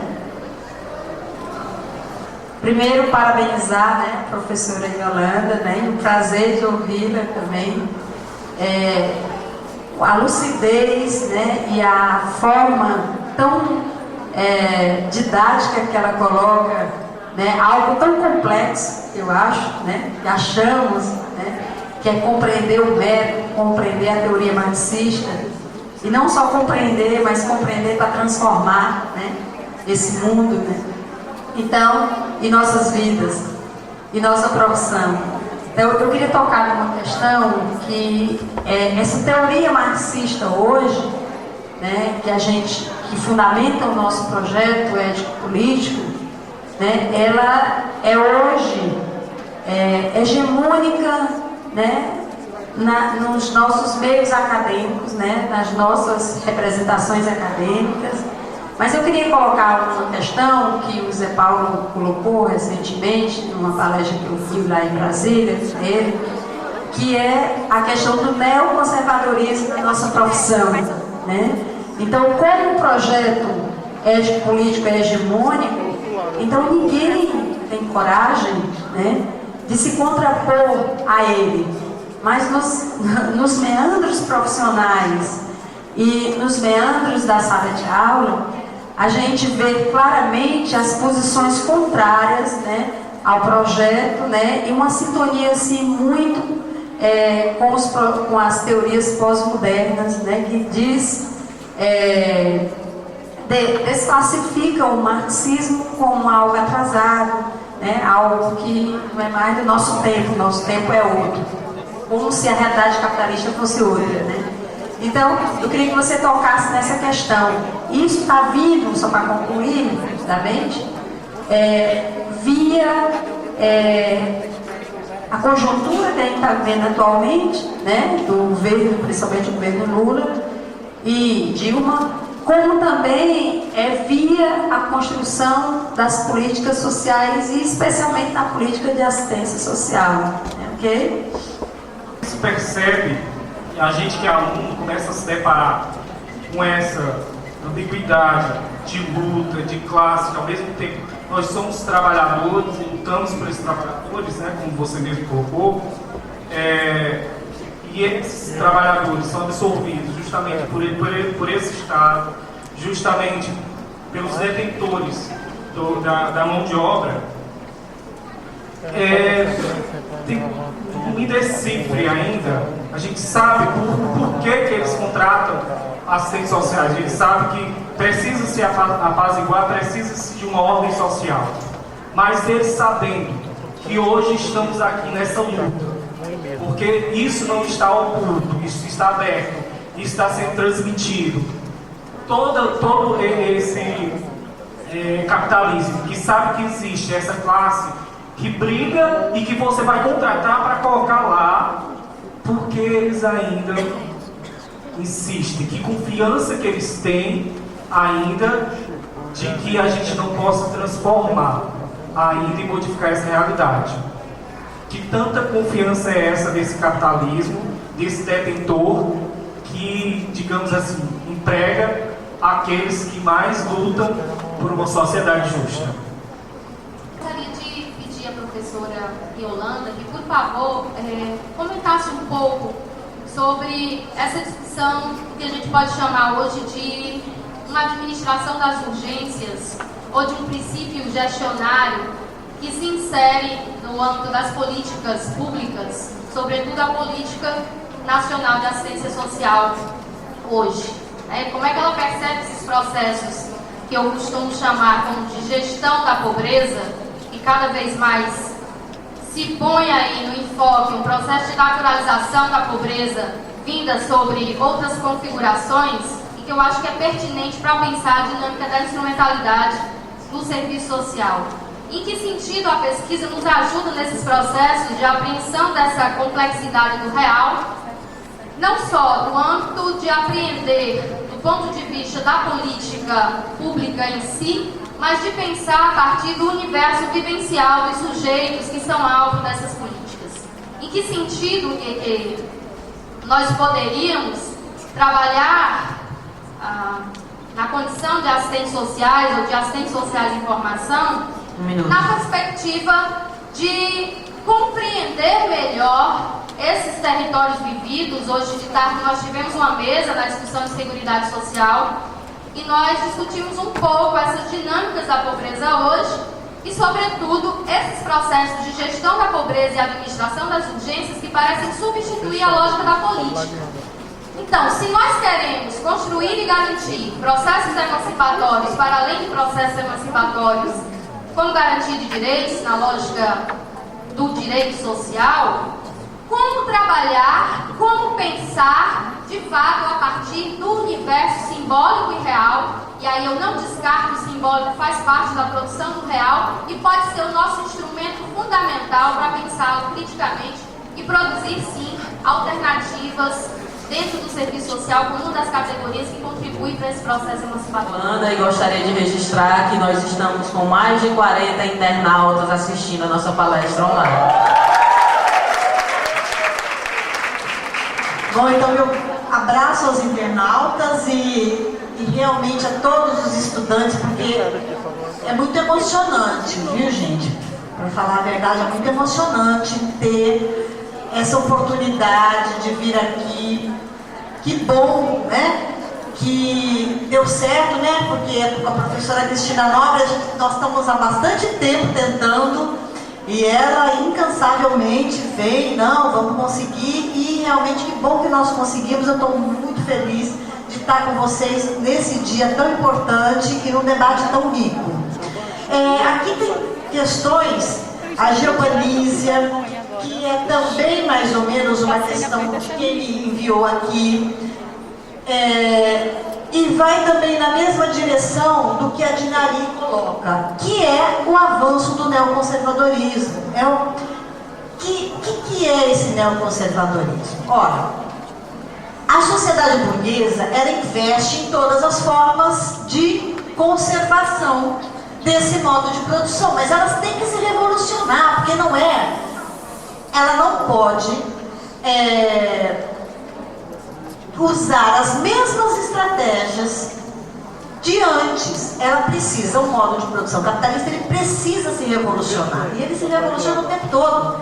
E ele se revoluciona quando, por exemplo, ele coloca um modo de produção que põe a universalização. O mercado é universal, o mercado não tem limites, o mercado tem que se expandir, o mercado se globaliza, por exemplo, né? Então é um modo de produção que carrega a universalidade. A burguesia, ela está preocupada com isso, só que ela quer globalizar os mercados, mas ela está, ao mesmo tempo que isso acontece, gerando e gestando cada vez mais a pobreza, aprofundando a pobreza, justamente por conta desse modo de produção que o capital não tem pátria. Ele não fica mais aonde ele é direcionado para a produção e para a empregabilidade dos sujeitos. Ele vai para da onde ele pode se reproduzir mais e se valorizar mais. Então, o neoconservadorismo é algo presente na ordem burguesa. E os modos e modas de conservadorismo é que vão se alterando de acordo com o momento histórico e de acordo para dar realmente sustentação para aquele momento histórico. Então, ele faz parte dos neoconservadorismos, são a própria ideologia reposta, né, para dar resposta para aquele momento. Então, o tratamento que se dá à pobreza, ela muda, mas só no quê? Na sua forma, não no conteúdo. A pobreza vai existir sempre. A pobreza, ela tem que ser gerada cada vez mais, né? Ela tem que ser ampliada cada vez mais. Quanto mais se gera a riqueza, mais se gera a pobreza. Essa é a lei geral da acumulação capitalista, que está lá discutida na perspectiva de Marx, quando vai estudar a sociedade burguesa. Então, gerar pobreza é algo inerente ao capitalismo. Quanto mais ele gera riqueza, ele vai gerar pobreza. Agora, os modos de controlar essa pobreza são muitos, né? Então, quando a classe trabalhadora está organizada, quando se tem um contraponto ao próprio capitalismo, que eram os países chamados socialistas reais, o capitalismo tinha como estratégia investir em políticas sociais. Ao mesmo tempo, ele precisava o quê? Que tivesse um consumo de massa. Então, outro elemento é o próprio consumo. O capitalismo precisa que a mercadoria seja consumida, ela precisa se realizar. Então, esses programas hoje, substituindo os programas, as políticas sociais do estado de bem-estar social, eles visam também o consumo dessa classe, né? Porque o capitalismo está gerando um grupo de sujeitos que estavam fora do mercado consumidor e agora pode comprar. Também o mercado consumidor da educação. Então, nós também estamos submetidos como consumidores de uma mercadoria que é a própria educação. Então, o formato da política social, ele vai sendo alterado de acordo com a luta de classes. Quando os trabalhadores estão organizados, eles conseguem lutar por um acesso, né? Nunca essa democratização é uma balela, mas o acesso a bens e serviços é algo que está no horizonte da luta da classe trabalhadora. E esse acesso a bens e serviços é dentro do capitalismo, isso não altera o próprio capitalismo. Agora, é claro que os processos democratizantes e o acesso a direitos, que é a emancipação política, permitiria que se alcançasse a emancipação humana. Então, o que eu quero dizer? É que sempre as instituições vão jogar, né, na possibilidade de limitar qualquer tipo de intervenção que ameace a ordem social. E todas as instituições existem para isso. O próprio serviço social tem essa característica. Tem uma característica de existir justamente para isso. Então, para a Geovanísia, a questão também que traz a dinâmica do neoconservadorismo é só uma nova forma do próprio conservadorismo da ordem burguesa. Então, como o Jorge coloca, nós estamos inseridos na divisão do trabalho para controlar a ordem, sim. Nós, no âmbito do serviço social, não vamos fazer revolução, não vamos transformar a realidade. O máximo que a gente pode fazer é atender e entender que é absolutamente importante o acesso aos bens e serviços. Como é que aqui, no meu contexto de intervenção, eu posso efetivamente permitir que esse acesso seja dado? É o acesso à cesta básica, é o acesso à creche, é o acesso a uma vaga no hospital, a um leito hospitalar. Isso continua sendo no âmbito da reprodução? Mas ninguém tem dúvida. Mas é direito? É. Nem sempre a gente tem essa clareza e nem sempre nisso a gente intervém, nessa perspectiva do direito. né? Eu tenho feito um estudo que vai mostrar o seguinte, eu tenho só mais 1 minuto, eu acho, aqui para responder. Depois a gente volta a isso. É um estudo que vai mostrar que quanto mais a gente tem avançado ou tem tido o desmonte dos direitos, mais a gente fala em direitos. Mas nós temos o sentimento do direito, mas não nos organizamos para isso. Ora, o direito é só a expectativa do direito. Se a gente não se organizar para isso e não se mantiver organizado, nós não teremos acesso, porque direito significa que o povo tem que estar organizado. E, portanto, o serviço social não vai fazer nada sozinho, e muito pelo contrário, ele tem, e aí entraria a questão que foi colocada, dos movimentos sociais. Olha, os movimentos também estão institucionalizados, mas tem aqueles que não estão. Eles também são pessoas e instituições e movimentos desse mundo burguês. Eles também vêm atravessados de interesses, e o próprio Estado tende a cooptá-los.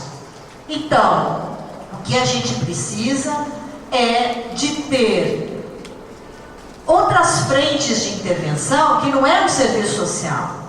Partidos políticos que venham nos orientar, né? O papel do partido político está cada vez mais desgastado, o papel dos movimentos sociais progressistas. É isso que nos falta na sociedade brasileira. E aí nós vamos ser levados a reboque desse movimento. Então, as duas coisas: o assistente social no seu trabalho, que pode provocar e induzir um certo trabalho na organização dos movimentos sociais, mas também ele sendo levado pelo movimento da própria classe trabalhadora. Por enquanto é isso. Só comunicar a vocês que nós já temos o segundo bloco completo. Temos no terceiro bloco inscritos a Diana, a professora Aureneida e o Davi, né? E temos também uma pergunta que chegou via internet, né, que a gente tem o prazer de registrar. E passo já aqui para a professora Yolanda, né, a pergunta que veio via internet. E gostaria também de registrar a presença da professora Cíntia Fonseca. Passo a fala agora para o Samuel, primeiro inscrito do segundo bloco. Quando a Yolanda vinha falando, né, da questão da alienação e tal, e aí eu vinha refletindo aqui na minha inscrição, né, o que é que eu falaria. E ver como esse momento é muito crucial para a gente estar debatendo isso, né? Quando a gente começa a pensar e se organizar, né, para que se efetive, né, a presença de assistentes sociais nas escolas, né, tipo, entendendo que esse processo de racionalização, né, capitalista, ele já surge desde cedo, né, não é tipo, na faculdade você tem isso. É sempre, galera, é desde pequenininho, né, que a gente vai aprendendo e vai entrando nessa mesma lógica, né. E aí, tipo, da gente entrar com o nosso conhecimento e começar esse processo de ruptura também nas escolas, né. Enquanto o processo de formação, enquanto sujeito, ainda está mais aberto para isso, né? A gente tem muito mais possibilidades. Tem outro ponto aqui, né, que é a questão que a Ginari colocou, que é trazendo, né, a discussão do pós-modernismo e da frente neoconservadora, né, que vem aí se chegando ao serviço social. E é muito interessante a gente pensar isso, e aí eu fico muito feliz com o movimento estudantil da região 2, né, porque mais uma vez a gente coloca no nosso encontro regional uma pauta do dia, né, do serviço social, e dando a nossa contribuição enquanto movimento para a categoria, né, que foi a discussão do projeto ético-político, e que na mesa de formação profissional a gente discutia, né, a pós-modernidade e como isso já está chegando, né, e perceber que esse movimento histórico, né, que o serviço social fez, sempre teve a contribuição do movimento estudantil, e que mais uma vez a gente está conseguindo, né, fazer isso de fato. E aí, quanto a isso, a questão dessa racionalidade capitalista, né, no teu material, né, tu discute que isso implica também na compreensão das políticas sociais, né, não tendo a dimensão de que isso é fruto de um confronto, né, com a classe trabalhadora também, e que começa ao passo que perde essa dimensão também e perde na sua formação profissional, né, o arcabouço da teoria social crítica, você começa a ter práticas, né, neoconservadoras ali dentro das instituições, pensando que está abalando, né, a S Master, está arrasando lá, revolucionário, e você está só legitimando mais ainda o seu cotidiano e mais ainda o sistema que está posto, né. Então eu queria que tu colocasse, fizesse um pouco desse apanhado da desconstrução, né, dessa racionalidade capitalista. E aí tinha outro elemento que eu coloquei aqui, mas eu não sei se vai dar tempo, que é a discussão da instrumentalidade ser sempre percebida como os instrumentos técnicos e, na maioria das vezes, como documentos, e não como um meio, né, a se chegar. Então, é isso. Obrigado. Concordo. A gente está controlando o tempo de uma forma até meio chata, mas é para a gente garantir que todo mundo que está se inscrevendo possa falar. Professor Stênio. De fato, é um momento riquíssimo para nós, né? E de todas as comemorações que nós estamos hoje aqui tendo, né? Mestrado, coronel, enfim, a própria ampliação do serviço social, né? que se deu aqui.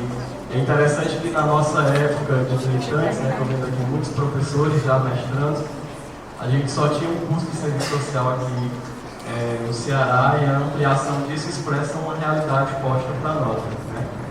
E aí, por um lado bom, mas por outro lado também expressa o próprio agravamento da questão social aqui no próprio Estado, que demanda, portanto, a profissão. E aí eu queria, de fato, ressaltar essas categorias que a professora Yolanda tem trazido, né, como algo que tem, de certo modo, caído no esquecimento, né, e a retomada da dialética é importante na compreensão da dinâmica do capitalismo, né, e aí sem esquecer que essa dialética ela apresenta-se para Marx a partir de uma dimensão expositiva, né, de uma compreensão expositiva da realidade, mas que na verdade ela toma por base a materialidade dessa realidade e o próprio processo de constituição material dessa vida social. E aí, nesse sentido, eu queria pontuar e pedir que você comentasse sobre o papel da crítica nessa relação, né? E aí, nesse sentido de uma crítica que não se constitui a partir dessa perspectiva idealista, de uma crítica externa ao real, mas uma crítica que se constitui como próprio resultado de uma experiência contestatória e prática na vida mesmo material, né? E aí eu queria então retomar um pouco dessas suas considerações, respondendo o primeiro bloco, sobre essa questão da institucionalização dos movimentos sociais.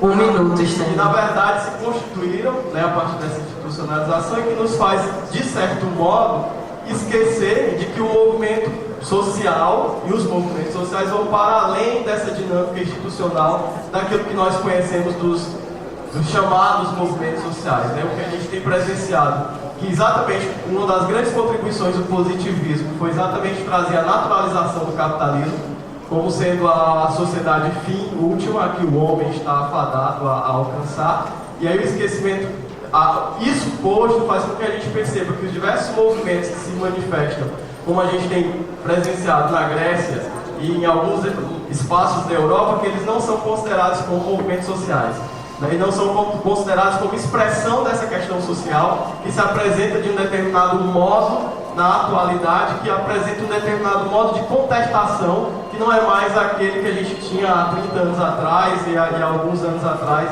no período de fortalecimento de força do estado de bem-estar social. Se trata de fato hoje de um controle da pobreza. Eu gostei muito da sua expressão de combate à pobreza, e que muitas vezes a gente esquece a dupla dimensão dessa expressão combate à pobreza.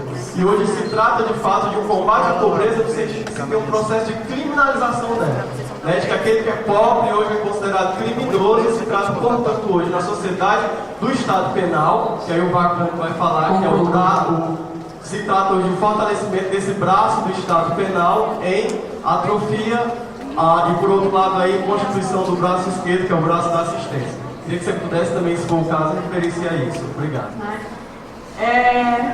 Quero parabenizar a professora Yolanda pela explanação. Toda vida que eu saio, eu tive a oportunidade de ver em outras mesas, e toda vida que eu saio mais instigado, né, e refletindo um pouco sobre o nosso cotidiano, que às vezes fica atolado nas atividades do cotidiano e a gente não para mesmo para pensar e refletir sobre as ações, né? Eu queria que a senhora pudesse falar um pouco mais sobre como é que essa classe trabalhadora, né, e como é que a burguesia ela se configura hoje.